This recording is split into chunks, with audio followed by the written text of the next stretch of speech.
Père, du Fils et du Saint-Esprit. Amen. Amen. Mes très chers frères et sœurs, comme nous sommes mercredi, jour traditionnellement consacré à Saint-Joseph, et que, en fait, il y avait des saints au calendrier, mais je ne les ai pas vus en écrit dans le programme, c'était Saint Crépin et Crépignan, des martyrs d'Amiens. Donc je suis désolé pour eux, je les ai oubliés. Donc nous célébrons la messe votive de Saint-Joseph. Et j'ai choisi, parmi les nombreuses messes que nous avons en son honneur, la messe du cœur très pur de Saint-Joseph. Le cœur de Saint-Joseph. Il a mis du temps à révéler ses mystères. Il faut bien le reconnaître. Pendant près de 1800 ans, personne n'en parle. 1700 ans à peu près. C'est Saint Jean-Eudes qui va développer beaucoup la dévotion au cœur uni de Jésus et Marie, qui va commencer dans ses écrits à parler aussi du cœur de Joseph comme un cœur ouvert, un cœur aimant et surtout un cœur qui a recueilli au plus profond de lui comme un trésor l'amour de Jésus et de Marie. Au XIXe siècle, on va en parler un peu plus, on va commencer à voir ces représentations avec les trois cœurs de Jésus, Marie et Joseph, mais ça va encore être long. Pour nous, il s'est révélé, je dirais, en deux fois. Je me souviens d'une conversation avec Monseigneur Glenn, il était encore prêtre, où on s'est dit, au moment de la période où on célèbre les 5 heures, au mois de juin, c'est quand même dommage. On célèbre le cœur de Marie, on célèbre le cœur de Jésus, on célèbre les 5 heures unies de Jésus, Marie, mais Joseph là-dedans. Il les a autant aimés, il a été autant aimé par eux. Il y a une union. Si nous célébrons la Sainte Famille, il faut aussi célébrer ces trois cœurs, symbole d'ailleurs aussi du triple amour de Dieu pour les hommes, par la Trinité. Donc nous avons ajouté cette messe, nous l'avons composée ensemble, et puis nous avons ajouté cette messe au calendrier. Et c'est dans la foulée de cela que nous avons découvert les apparitions d'Iteparanga au Brésil, où, à la fin des années 90 et tout le début des années 2000, Marie, Jésus et Joseph sont apparus à Edson, un jeune homme, et à sa maman, pour leur parler justement de ce triple amour, des cœurs unis de Jésus, Marie et Joseph, de cet amour partagé, de cet amour offert à l'humanité. Les apparitions d'ailleurs au Brésil ont été reconnues, et tout de suite après, étrangement, Edson et sa maman sont morts. Edson assez jeune, sa maman avait aussi, n'était pas vieille, elle avait la soixantaine.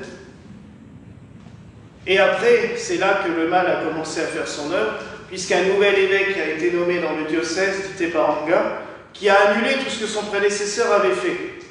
Dieu merci, ça revient dans l'ordre actuellement, mais comme je l'ai déjà dit 50 fois, les évêques ne sont pas parfaits et des fois il peut y avoir des erreurs de jugement. J'ai tenu à rappeler brièvement ce petit historique de la dévotion au cœur de Joseph, mais l'intéressant c'est qu'est-ce que nous pouvons trouver dans le cœur de Joseph. Il est clair qu'il y a des différences entre les trois cœurs.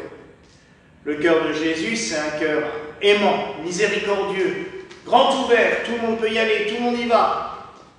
Marie, c'est un cœur pur, nous y apprenons la pureté, nous y apprenons aussi à aimer Jésus plus que tout au monde. Joseph, lui, c'est plutôt un cœur dont on ne sait rien dans les Écritures, puisque nous n'avons, à part le moment où il se pose la question de savoir s'il va prendre Marie chez lui ou pas, nous n'avons aucun sentiment de Joseph qui ressort. Nous ne savons pas s'il est triste, s'il est heureux, s'il est malheureux. Le cœur de Marie, on nous en parle à plusieurs reprises. La phrase qui termine l'évangile d'aujourd'hui revient de temps en temps. Et elle méditait cela dans son cœur. Et elle gardait toutes ces choses dans son cœur. Joseph, les évangélistes n'ont pas cru bon nous en parler. Personnellement, moi j'essaye de me mettre à sa place. J'y suis pas, hein. J'ai dit j'essaye. Je précise, j'insiste. Moi, à sa place, personnellement, ce passage que nous venons de lire m'aurait mis dans une colère noire. Déjà, je perds mon fils qui se sauve, parce que c'est une fugue. Il faut rappeler les choses telles qu'elles sont. Il a beau être fils de Dieu, il a fugué. Et en plus, si on le met à notre mode de vue actuel, quand je lui demande où il était, j'imagine mon fils disparaître pendant 3 jours et qu'il me répondrait ça. Oh, ben tu sais très bien que je vais mettre aux affaires de mon père. Et Joseph, là, on ne nous en parle pas, on ne nous dit rien. C'est frustrant de ne pas savoir. Alors peut-être qu'en fait, en façade, comme il le fait souvent, il n'a pas réagi. Joseph le silencieux, stoïque. Mais il a dû avoir envie d'étriper, le gamin. Et ça serait normal, et ça ne serait pas un blasphème, ça ne serait pas... N'oublions pas que Joseph est le père de Jésus. Sur la terre, c'est lui qui a toute autorité.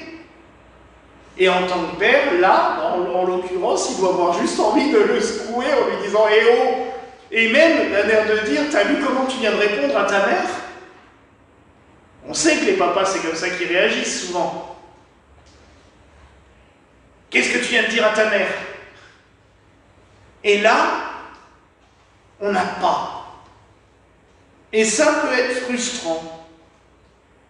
Alors certains vont nous dire « Oh oui, mais c'était Saint Joseph. » Et je déteste, et franchement, je le dis et je le répète, je déteste quand on nous fait passer Saint Joseph pour un vieux benet qui est là tout le temps, le sourire aux lèvres et qui accepte tout. Je l'ai dit même une fois en prédication, et je l'ai même écrit dans mon livre, j'en ai marre qu'on nous fasse passer Saint Joseph pour le cocu heureux. Oh oui, c'est pas mon enfant, mais c'est pas grave, tout va très bien. Joseph était un homme méditerranéen, hein. Il devait aussi avoir ses coups de colère, ses inquiétudes, ses coups de sang. Et ça nous le rend beaucoup plus proche de nous. Et heureusement, maintenant, les nouveaux théologiens, les nouveaux historiens nous disent bien, non, c'était pas un vieillard complètement presque sénile. C'était un jeune homme de son temps. Hein. Il a vécu comme... Comment on pouvait faire vivre une famille à l'époque en ne travaillant pas? Il n'était pas là comme ça, tant que ça tombe du ciel. Hein. Il a la preuve, on nous dit même qu'il a continué son métier. Donc un métier de charpentier, on ne le faisait pas 90 ans. Hein. On le faisait comme on pouvait. C'est pour ça que quand on nous raconte, il y a un évangile, un pseudo-évangile apocryphe qui date des années 500, où on nous dit que Joseph est mort du vivant de Jésus à l'âge de 111 ans. Ouais, bon. Jésus, donc il est mort avant les 30 ans de Jésus, puisque dans la vie publique on n'en parle pas. Non, eh oh. Jésus serait né alors qu'il avait 90 ans. Comment il aurait fait pour traverser l'Égypte? Comment il aurait fait pour travailler de ville en ville pour pouvoir nourrir sa famille? C'est totalement absurde. Joseph était un homme jeune, plein de vie. Et sans doute que là, oui, il a dû se dire à un moment donné, bon, ça suffit là. Mais on ne nous en parle pas. Peut-être parce que ce n'est pas forcément le souvenir qu'on veut garder de Joseph. C'est dommage. Quand on nous parle de Joseph comme modèle des pères de famille, bah pourquoi on ne nous dit pas ce qu'il a fait à l'époque? C'est dommage. Ce qui n'empêche pas que dans son cœur, il y a un amour immodéré. pour Marie, pour Jésus. Il sait qui est Jésus. Il le sait pertinemment. Il aime Dieu plus que tout. Donc il aime le Fils de Dieu, Dieu fait homme. Mais ça ne l'empêche pas des fois d'être en colère vis-à-vis de lui, comme n'importe quel père. Et ça nous rappelle aussi que nous, tout en ayant un amour immodéré pour Dieu, on a le droit de ne pas comprendre ce qu'il fait et d'être des fois en colère. Je me souviens du père Duval, qui était un prêtre chanteur dans les années 60. Je ne l'ai pas connu, mais je me souviens de ce qu'il a dit parce que j'ai entendu sur des CD. Et le père Duval, un jour, a été amené à chanter à Marcinelle, en Belgique, où il y avait eu une catastrophe minière épouvantable. Il y avait eu des centaines de morts qui avaient été ensevelis dans la mine. Donc c'était un truc affreux. Et il le dit sur scène, devant ce public qui, forcément, toutes et tous avaient perdu un père, un frère, un cousin dans la mine. Il leur dit, mais vous avez le droit d'être en colère avec Dieu. Et il leur dit, même moi, quand j'ai appris ça, je suis rentré dans mon oratoire et j'ai hurlé. Pourquoi t'as laissé faire ça? Il dit, après, on se dit, mais c'est pas lui. C'est l'humanité qui vit, voilà. Mais on a le droit, des fois, de ne pas être d'accord. Je vous rappelle, je ne l'avais pas dit lors de la messe en l'honneur de Thérèse d'Avila, mais je vous le dis aujourd'hui, parce que comme elle avait une grande dévotion à Saint-Joseph, un jour, elle était à bout, parce que les soucis étaient... Elle croulait sous les soucis. Et elle dit à Dieu, Seigneur, j'en ai marre, j'en peux plus, aide-moi. Et le Seigneur lui dit, tu sais Thérèse, c'est comme ça que je m'occupe de mes amis.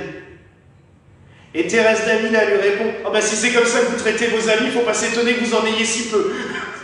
Je vous l'avais dit, Thérèse d'Avila était quelqu'un de... Voilà, elle ne mâchait pas ses mots. Mais la preuve qu'on a le droit. On a le droit de douter, comme l'a fait Marie, puisqu'elle a posé la question à l'Annonciation. Comment cela va-t-il se faire? Je ne connais pas d'homme. Elle n'était pas bête. Comment je vais avoir un enfant si je... Hein? Ben voilà, elle a posé la question. Joseph, mais qu'est-ce que je vais faire d'elle? Je la répudie en secret, je la dénonce. Qu'est-ce que je fais? Le Seigneur l'a aidé. Et là, j'en suis convaincu. Il a aussi dû se dire, oh Seigneur, bon, je veux bien, mais je suis peut-être pas obligé de supporter ça. Parce que ça blesse. J'ai déjà côtoyé des parents adoptifs. Quand ils adoptent tout petit, les parents souvent oublient, au bout d'un moment, qu'ils ne sont pas les parents génétiques, juste les parents adoptifs. Et un jour, ça vient toujours, à un moment donné, quand les enfants deviennent ados, systématiquement, dans une engueulade, ils entendent « Qu'est-ce que tu me veux? T'es pas mon vrai père, t'es pas ma vraie mère. » Et les parents, tous ceux que j'ai rencontrés qui ont vécu ça m'ont dit « Mais là, on a l'impression de prendre un coup de poignard au fond du cœur et qu'on tourne et qu'on tourne. » Donc je suis persuadé que Joseph, à ce moment-là, sur le coup, a souffert le martyre, en se rappelant que, ben oui, j'ai beau être son père sur la terre, il y a quelqu'un d'autre derrière, il y a quelqu'un de plus grand. Puis alors franchement, autant que contre des parents, des humains, on peut lutter, contre Dieu c'est difficile. Mais cela n'empêche pas Joseph d'avoir aimé plus que tout, Jésus et Marie. Cela n'empêche pas non plus, et justement je pense que ces souffrances intérieures que Joseph a vécues le rendent beaucoup plus proche de nous. Parce que souvent en tant qu'être humain, on ne dit pas la souffrance. On a du mal. On la garde au fond de nous. On dit on est fort, on est costaud, on est stoïque. C'est pas parce qu'on est stoïque face aux problèmes, c'est pas parce qu'on fait semblant de ne pas réagir qu'on ne souffre pas. Et je pense que Joseph est l'exemple type de cela. Je ne réagis pas dans la précipitation, je ne prends pas de colère, mais au fond de lui-même. Et c'est pour cela que nous pouvons nous confier à lui, parce qu'il connaît toutes les souffrances intérieures. Vous savez, il y a une fête dans l'Église qui est la vie intérieure de la très sainte Vierge Marie.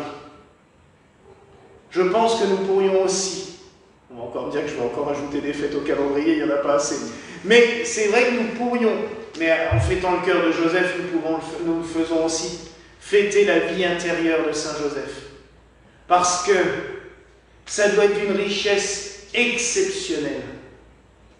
Ce combat permanent entre cette souffrance, mais en même temps cette joie d'être en présence de Dieu en permanence. Mais vous vous rendez compte quelle joie ça doit être de partager sa vie 24 heures sur 24 avec Dieu. Mais c'est... Bon, après, on doit avoir le même cœur, le cœur doit être dans le même état que celui de Philippe Néri, a complètement explosé et les côtes déplacées tellement le cœur il doit bondir. Mais ça doit être exceptionnel. Donc oui, mes frères et sœurs, mettons-nous à l'école de Saint Joseph. Demandons-lui de nous ouvrir les mystères de son cœur, parce que je pense que nous avons encore des tas et des tas de choses à apprendre de lui, à recevoir de lui. Vous savez, on a beau prêcher sur Saint Joseph, et Dieu sait que j'en ai fait des prédications sur lui depuis plus de 5 ans, j'ai l'impression que c'est inépuisable. Et je pense que à l'heure actuelle, nous sommes à quoi ? 10% de tout ce que nous pouvons connaître sur Saint Joseph. Et que le Seigneur, au fur et à mesure du temps, va encore nous en révéler énormément. Parce qu'il l'a dit par certains mystiques et certains prophètes, le jour où Saint Joseph se révélera totalement au monde, nous serons pas loin de la fin des temps. Donc il y a encore beaucoup à apprendre, beaucoup à découvrir. Alors oui, mes frères et sœurs, que Saint Joseph nous apprenne et nous ouvre son cœur pour que nous puissions y puiser des trésors pour notre vie de tous les jours, notre vie quotidienne. Et je pense que vraiment, c'est dans le cœur de Saint Joseph que nous trouverons le cœur de Dieu le Père, que nous apprendrons à toujours mieux le connaître et à vivre auprès de lui. Voilà la grâce que je vous souhaite, au nom du Père, du Fils et